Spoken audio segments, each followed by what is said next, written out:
Now to something all of us do and probably rarely consider: blinking. Scientists say we blink on average 15 to 20 times per minute. That's 1,200 times per hour and 28,800 times per day. But for thousands of people, the blinking gets out of control, leaving them functionally blind. The rare neurological disorder is called Blepharospasm. Here's one woman's story. You know, when you're young and the world's wonderful and nothing bad is going to happen. They are the pleasures of life in retirement. Although I've worn glasses since I was in 4th grade, so I mean, in that sense, I've had eye limitations. A spontaneous walk on a brisk spring day.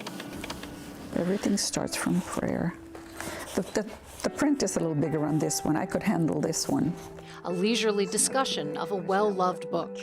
It is not how much we do that is pleasing to God, but how much love we put into the doing. That's nice.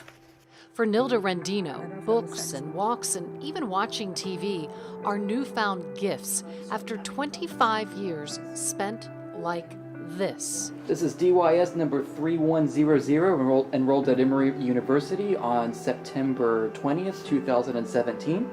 This was Nilda when she arrived at Emory Brain Health, a 75-year-old woman who had been living her life with her eyes closed most of the time. And so it can be extremely disabling. In fact, when it gets bad enough, we say that people can be functionally blind because they can't keep their eyes open. What is happening to Nilda's eyes and face in this video, the spasms, the blinking, the eyes that won't open, is due to a condition called Blepharospasm. Emory Brain Health's Dr. Haider Jinnah. In blepharospasm, the muscles surrounding the eyes are overcontracting, so they are doing more than they should. But the problem is not in the muscles, the problem is actually in the brain's way of controlling your blinking. Somewhere along the line, the brain sends signals for your blinking that are too much. They're too exaggerated in some way.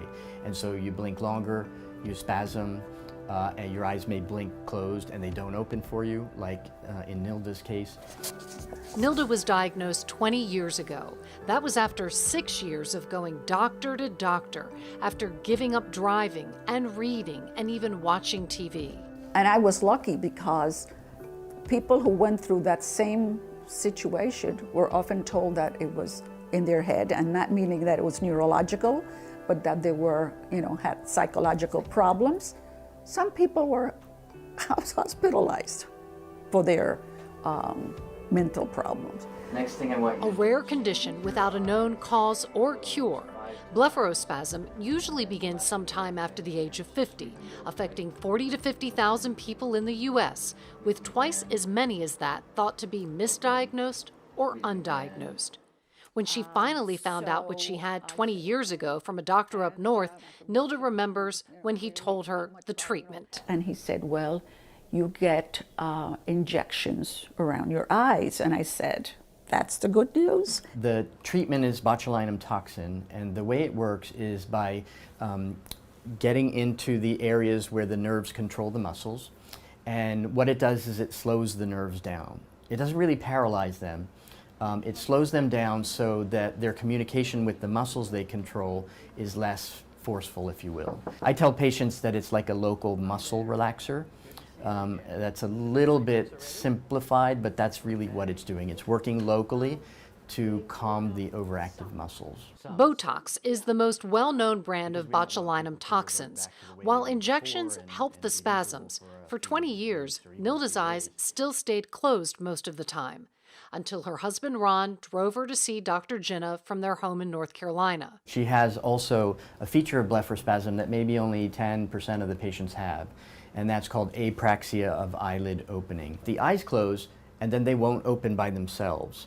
And the reason for that is because there's a spasm in the skinny muscle of your eyelid that goes right across here. And if that spasms while the eyes are closed, it can't roll up over your eyeball. A few months ago, Jinnah changed the way she had been injected and included Nilda's eyelids. The results have been life-changing. And it's been like unbelievable. Unbelievable. My neighbors who are used to seeing me going around with a visor and sunglasses all the time didn't know I had eyes, you know. They said, your eyes are open. I said, yes, my eyes are open.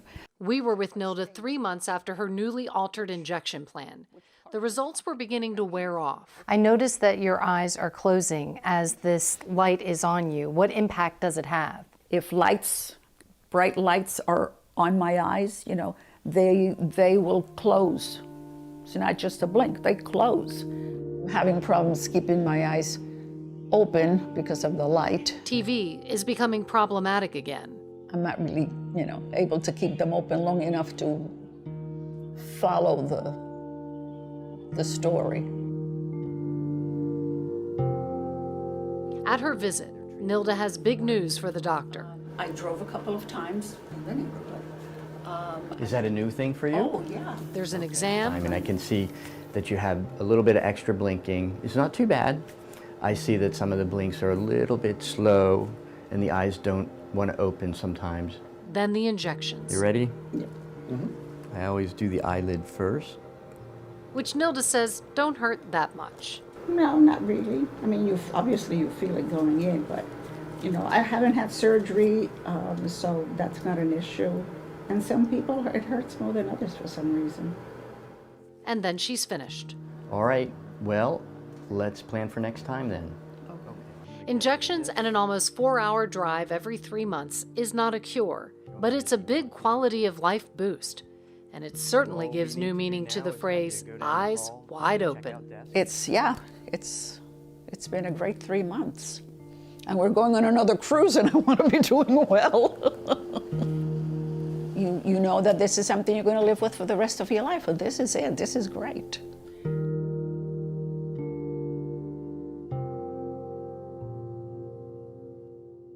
So we know that parts of the brain aren't talking to each other like they should in people with blepharospasm.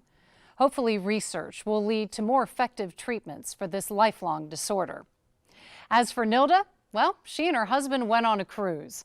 She reported back to us that she enjoyed and saw all the beautiful sights along the way.